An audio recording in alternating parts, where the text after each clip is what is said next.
कर रहा था। उसके अकॉर्डिंग इमेजिनेशन जो है एक पावर है जो कि पोइट के लिए ज़रूरी है। पोइट इसी इमेजिनेटिव पावर के थ्रू जो है पोइट्री को क्रिएट करता है। तो basically he was more highlighting poetry than imagination, but here in biographical literaria Coleridge, he was focusing more on imagination than poetry and the working of poetry.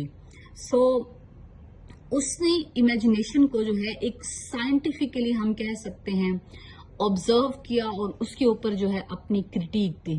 तो क्या critic थी basically उसकी critic ये थी कि इमेजिनेशन जो है in its real essence denotes the working of poetic mind. आपको पता है कि जो एक शायर है, एक पोइट है, उसका माइंड जो है वो एक्सटर्नल ऑब्जेक्ट्स जो हमारी आंखों के सामने होते हैं उनको किस तरह से परसीव करता है और फिर किस तरह से उनको जो है एनालाइज करता है, किस तरह से उनको जो है एब्स्ट्रैक्ट क्वालिटीज देता है और किस तरह से उनको ट्रांसफॉर्म करता है into something new. So it modifies and even creates new object. तो imagination जो है बेसिकली वो ये है, इमेजिनेटिव पावर है दिमाग की, माइंड की, जो कि क्रिएट करती है न्यू एक्सटर्नल ऑब्जेक्ट्स। तो according to Coleridge imagination has two types. Okay, the first one is primary imagination and the second one is secondary imagination.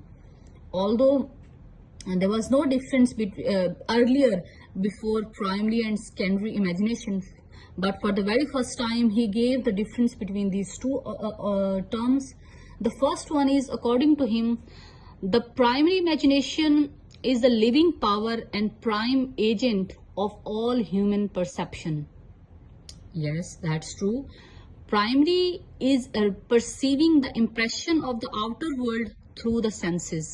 हम लोग अपने सेंसेस के थ्रू, अपने दिमाग के थ्रू, अपनी अकल के थ्रू जो एक्सटर्नल वर्ल्ड को परसीव करते हैं उसको बेसिकली प्राइमरी इमेजिनेशन कहा जाता है। आपके इर्द गिर्द कितनी चीजें पाई जाती हैं? हजारों चीजें पाई जाती हैं। माउंटेन्स हैं, ट्रीज हैं,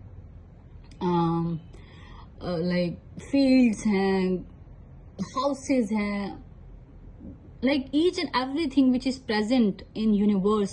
ये क्या है? हम अपने दिमाग के थ्रू उनको परसीव करते हैं, हमारी सेंसेस जो है उनको परसीव करती है। तो ये सेंसेस जो परसीव करती